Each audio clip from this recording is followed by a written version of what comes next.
today with JP, we're going to go through some games. And like, if you had asked me a few years ago, like if I had played games, I would have been like, no, I don't. I'm not a playful person. But the thing that I really learned going through all those years of pain and having children learn and express so much through play. And so it brought about a new, I guess, way to thinking about play, because I lost connection with my children being in pain. I said no to every offer of come and play with me, Mum, and I'd sit on the sidelines, and I was, I'm pretty sure that they just thought I was the most boring mum in the world. So when I came across this, which was actually through Ian O'Dyer, I did one of his workshops, and he got us playing some games, and it was honestly, it just brought me back to childhood, and it was so much fun. And I think that finding ways to connect with your children is going to obviously strengthen your relationship. But to do it through play, can you explain a little bit about what play does on more of, I guess, a emotional level? And why we would use it, There's an awesome stat actually that I'm looking up right now, because I need to find the original scientific reference for it in order to be able to talk about it confidently. However, the stat is that there's a scientist called Purvis, I think her name Catherine or something like that, and what she states is that for us to learn something, it takes 400 repetitions. So we're trying to learn movement-based things. So our brain, it takes a lot of times for us to really wire that into our system. But if we do it with play, 12 repetitions. Wow. So number one, I know that if we have a dopamine release, which we get through play because it's enjoyable, that dopamine not only makes you feel good, but it also turns on the learning centers of the brain. Yeah. So we learn better as a result of being in a more light-hearted mood. So straight away for me, play equals dopamine and oxytocin, because you're invariably with another person, so you get that oxytocin, not just a hugging hormone, it's a connecting kind of hormone. And serotonin's hanging around there somewhere, which is mainly made in the gut, so it needs movement in order for it to move to the brain. So we get a hormonal release first of all. Right.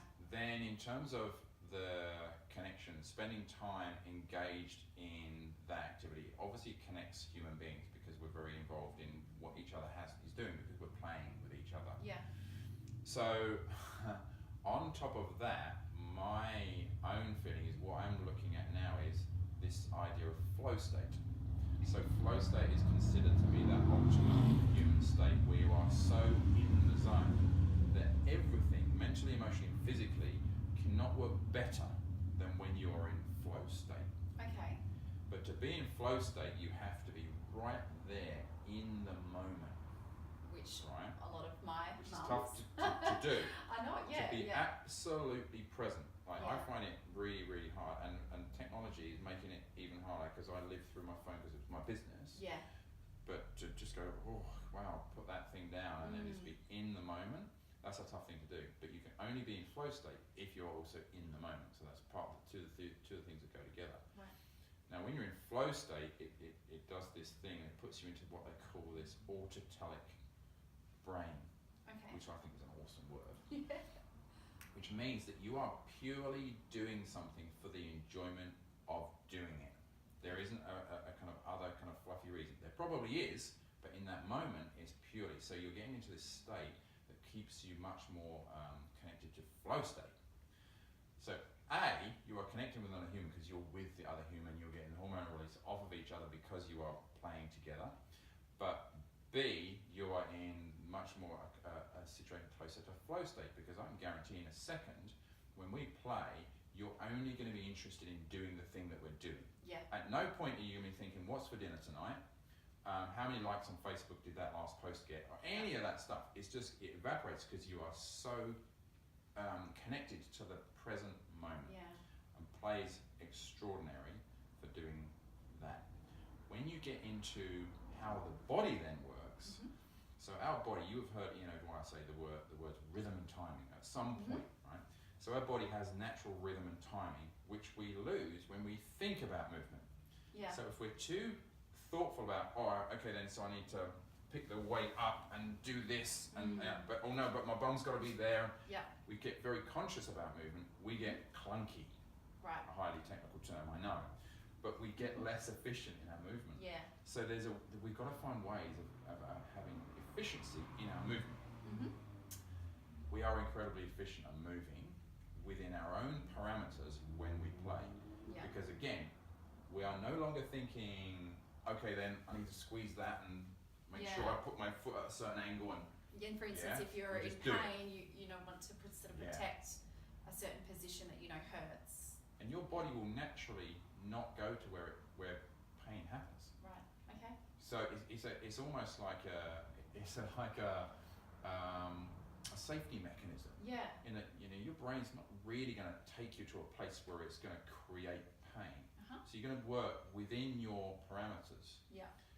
However, if you raise the spirits effectively, everyone knows that when they're sad and depressed or stressed, they're here. And when they're happy, I've never seen a happy person go, oh my God, I'm so happy! Yeah.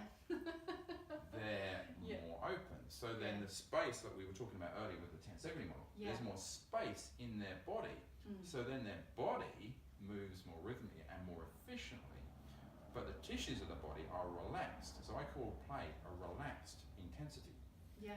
So rather than you thinking, man, I've got to do this sprint thing, you're just moving.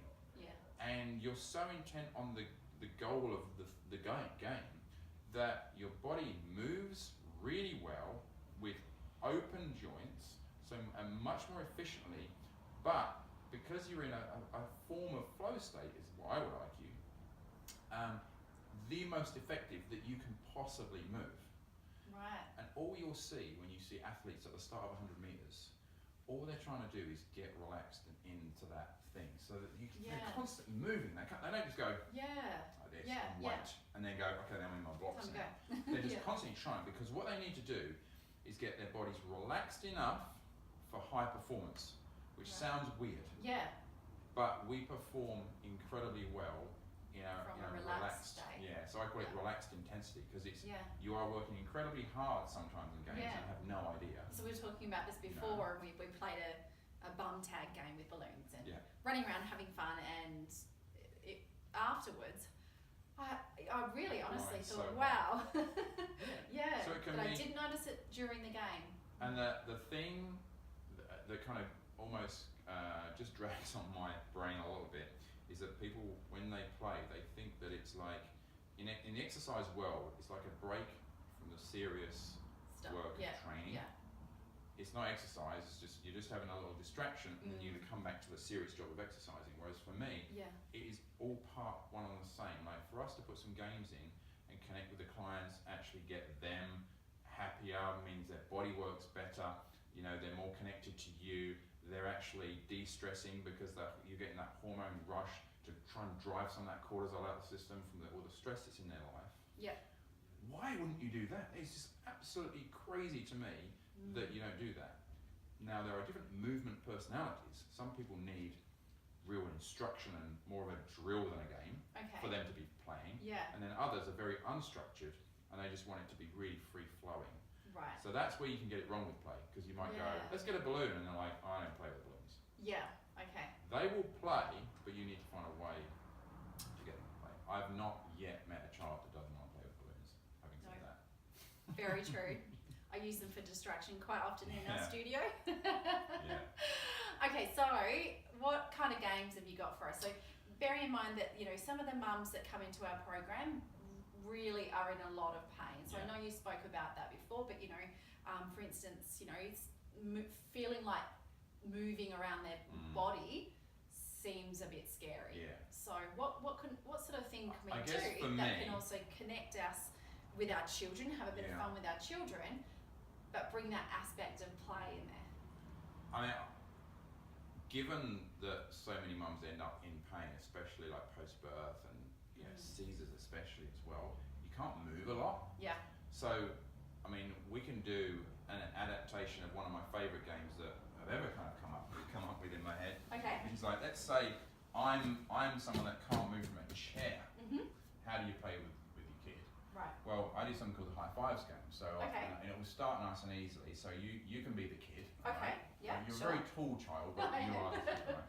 But I might go, okay, then if I hold this hand up, you're going to high five me with that hand. Okay. If I hold this hand up, you're just going to high five me with that hand. Right. So remember, I'm seated and I'm not really moving that much. But Okay. what we're going to do is I'm just going to get you high five me.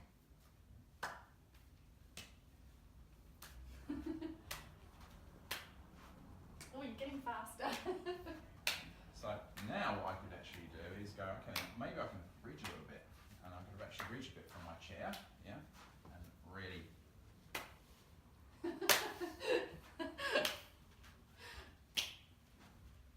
Well, you're getting me thinking now. But let's say I can move a Okay. little bit, then there's nothing to stop me then kind of just getting you to really kind of go a bit more. And again, I can move to within my own, what we would call a movement bubble. So whatever your movement bubble is, then you might be, okay, then they're starting to get a little bit fitter. Okay. So what if they want to go make that a more high intensity move? Right. Well, it's kind of easy because I can go.